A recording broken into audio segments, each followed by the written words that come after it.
ഇന്ത്യയിലെ ഏറ്റവും വലിയ ക്രിയേറ്റേഴ്സിനെ നമുക്കൊക്കെ അറിയാം. എന്നാൽ ആ ക്രിയേറ്റേഴ്സിന് ഏറ്റവും കൂടുതൽ ബ്രാൻഡ് പാർട്ട്ണർഷിപ്സ് ആരാണ് കൊടുക്കുന്നത്? ഇൻസ്റ്റഗ്രാം നമ്മളെ ഡയറക്റ്റ് കണക്ട് ചെയ്തു. ഓക്കെ, അവർക്ക് റീൽ പുഷ് ചെയ്യണം. ഈ ഏജൻസി കോൺട്രാക്ട് സൈൻ ചെയ്യുന്നതിന്റെ ഓപ്പോസിറ്റ് കോൺട്രാക്ട് സൈൻ ചെയ്യുന്നത് മാർക്കിന്റെ ഇതാണ് കിടക്കുന്നത്. സിഗ്നേച്ചർ ആണ്.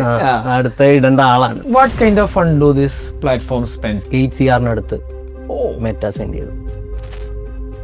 23-24 ആള് 8 lakh ആയിരുന്നു റവന്യൂ ചെയ്തത്. ആള് ചെയ്തുകൊണ്ടിരുന്ന ജോണറെ മാറ്റിയിട്ട് വേറൊരു ഇതിലേക്ക് മാറ്റി 1.25 CR. My God. ഓ, അപ്പൊ ജെൻസിനെ ടാർഗറ്റ് ചെയ്യുന്ന ക്രിയേറ്റേഴ്സിനാണ് ഏറ്റവും കൂടുതൽ ഇത് വരുന്നത്, ഡീൽസ് വരുന്നത്. അതെ.